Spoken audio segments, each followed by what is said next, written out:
you some poses. Put the mic up and do some flexing. That was me when I was a kid, around 4 years old. Here I am at 15. Will, I am at 17. you're gonna talk after.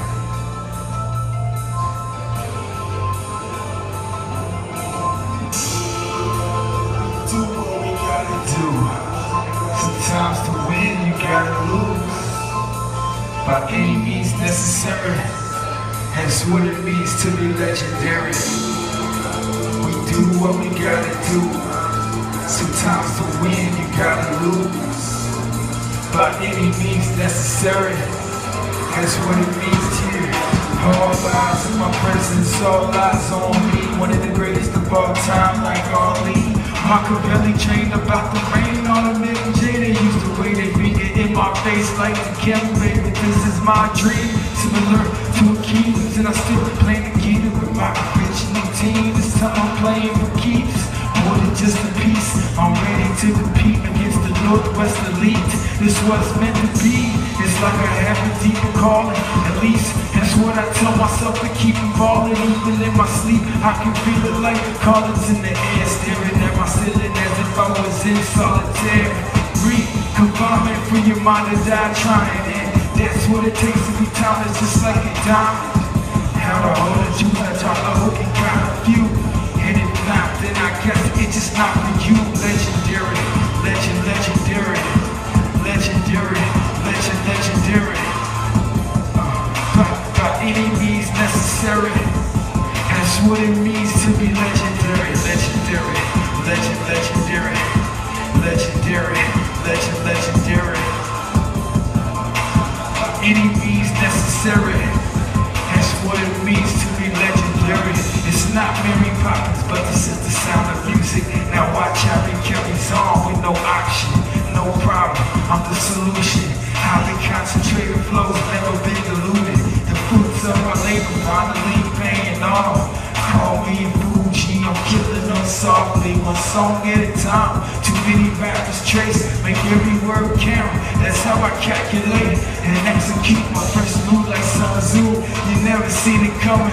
I'm a shopper with electrocution. If you ain't trying to be the best at what you're doing or why you're doing it, it's ludicrous. You never know one day it could be lucrative. If you only knew how many bad songs I had to make to get to where I'm at, you wouldn't think that I was great. Some say that it can't be done, but they don't understand what it takes to be a champion. Legendary, legendary, legendary, legendary. By any means necessary. That's what it means to be legendary, legendary, legendary, legendary, legendary. By any means necessary. That's what it means to be legendary.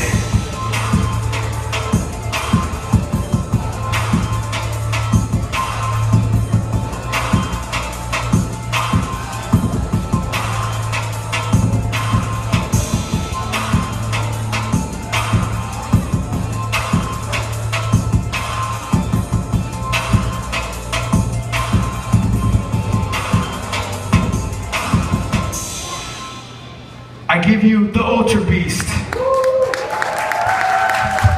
Thank you. Okay, so like I was saying at the beginning, it started out me as a kid, and ever since I was 5 years old, I can remember wanting to be big and strong, wanting to grow up to be big and strong. But in my earlier life when I was in high school, you could see that I was a lot smaller. I didn't have genetic advantages or anything like that. And I was a bullied kid for about 10 years until I found the gym. And the gym gave me confidence because as I put an effort into my training, I could see the result as my muscles grew. And so I realized the more I put into myself, the more I would feel better about myself and the more confidence I grew. So I then wanted to join the military, and I couldn't just be a regular soldier. I was a soldier in the be all you can be time, so I wanted to be as much as I could do. I wanted to be all I could be, and so I became an airborne ranger in the Army. And but during that time period, all I really ever wanted was to lift weights and to keep growing. And so the military life was good, but it wasn't what I wanted for the rest of my life. So it was just a stepping stone to get me to another level. And then when I got out of the military, I started pursuing bodybuilding because I grew up thinking that I wanted to be a bodybuilder like Arnold Schwarzenegger. But then I realized after a couple of years of bodybuilding that I really didn't like the fact that it was up to somebody else who won. So it was like, if they liked the guy next to me better, then they chose him versus me, regardless of how many hours I put into my training or anything like that. So I realized bodybuilding wasn't the sport for me, and a buddy of mine introduced me to strongman, and strongman seemed like the best fit for me. And so that's kind of when I really discovered who I was as a person, as an individual, and my uniqueness. I really didn't know it until that time, when I was 24 at that time, when I started doing strongman. So you know, strongman posed a lot of challenges for me. When I first started, I wanted to be a champion, but I didn't win my first contest until 5 years after I started competing. I went through a lot of hardships and things like that during that 5-year period of time when I wasn't winning. But I was still determined that this was the life for me and that I was going to be a champion. So I couldn't give up. You know, the longer I did it, the more anchored I was to continuing forward with it. I would eventually go on to win the Oregon Strongest Man in 2011, which would be my most prestigious contest to date that I've won, in my opinion, to me. Thank you. But I'd be hit with some adversity shortly after that because my pride was at such an all-time high that I wouldn't let myself not train hard in the gym. So 2 weeks after I won the Oregon Strongest Man, I tore my left bicep off, and I was the #1 seed in the country at that time to win nationals, and I couldn't go because it was a month after I tore my bicep off, so I wasn't ready. And so I went through a lot during that first couple days. I was like, is this the end of my career? I was like, I'm 30 years old. I just, I worked too hard. I made it too far. This can't be it for me, So there was another part of me that said, this isn't the end, this is a new beginning here. So I came back 4 months later after I tore my left bicep off and won another championship in Idaho. And wouldn't you know it, my pride got right back up high again. And I tore my right bicep off 2 weeks after I won that contest. And so I had to go through all that rehab and I had to go through surgery and everything all over again. I came back again determined to prove that I was the best, and I won the Nevada Strongest Man, dominating every event, winning every event, even pulling 700-pound deadlift, which was the same weight that took my right bicep off 4 months prior. So I came back stronger than ever, more determined than ever to be a champion, but at the same time I realized that I was getting burned out on the training, so I went back to bodybuilding, because I wanted to be more again. I wanted to be more than just the strongman. So I wanted to see what else I could do. I wanted to see if I could go back to bodybuilding after a 7-year layoff and see how well I would perform there. I came back to bodybuilding, won the state championship, and then I decided I want to try powerlifting and arm wrestling, and I want to try some Moss wrestling. And in trying these other sports, I totaled elite in powerlifting my very first meet, so I was already one of the best in the world just starting out. And then I got into arm wrestling because the reason I got into arm wrestling was to make me a better strongman, because ultimately strongman was my passion, and I wanted to be a better strongman, so everything I was doing was designed to make me better at that sport. Well, unknowingly, I didn't know that I would have talent in arm wrestling, and a year and a half after I started arm wrestling, I won the Amateur World Championships, which was last year, which boosted me into becoming a professional. Thanks. Thank you. And that was my surgeons, when I tore my biceps off, they told me my career would be over. But I didn't listen to any of them because they didn't understand what was in here, the passion.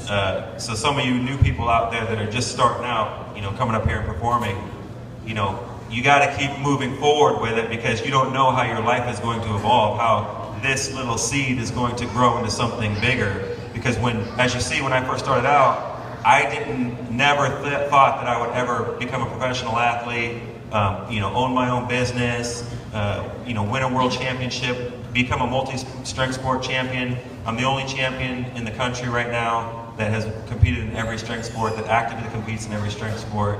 And I'm also a professional judge. I also judge the sports, and I'm a promoter, so I also promote contests to include I'm the promoter of the Oregon Strongest Man now. So this weekend at my gym in Springfield, we're going to be having the Oregon Strongest Man, and we're going to be crowning some new champions. And I'm really excited that I get to be the promoter, because even back then in 2011 when I won the contest, I didn't foresee that I would end up promoting the contest and being the guy that creates it and has all the equipment and gets the trophies and organizes this thing and gets athletes to come to compete for this. And so, like I said, you guys, you youngsters out there that are chasing your dreams, you got to keep chasing them. And no matter what adversities you go through, I went through torn biceps. I had a lot of people that didn't believe in me. The number one person that you need to have that belief in is yourself. You need to believe in yourself no matter what anybody else says or thinks about you, because it was all on me that got me to the point that I'm at today, by not giving up. Having the right support system, people around you that are going to support your dreams and encourage you to continue forward even when you don't want to, that's necessary. You can't do it alone. Tell them about God, Will. Tell them about God. That's my number one thing, my faith. I got it tattooed on my arm when I was in the Army. I can do all things through Christ who strengthens me. And it was the faith, the voices inside my head when I wanted to give up, or when when my biceps were torn off and I was questioning whether this was it for me, and it was just the beginning of a new path, because now I'm a professional athlete, and no one would have thought that was possible after tearing my biceps off to come and become a professional arm wrestler with torn biceps, but I believe that it was possible for me, and through my faith and through the constant, the repetition of it constantly going through my mind, believing in myself, telling myself I could do it, the voices, the universe giving me the voices and the ways to do it and the path to do it and the motivation and the passion and just the never quit attitude that you're going to do whatever it takes. You're going to work harder than everybody else. As long as you don't quit, you will achieve your goal. Give it up for Will Denwick, the Ultra Beast. Thank you.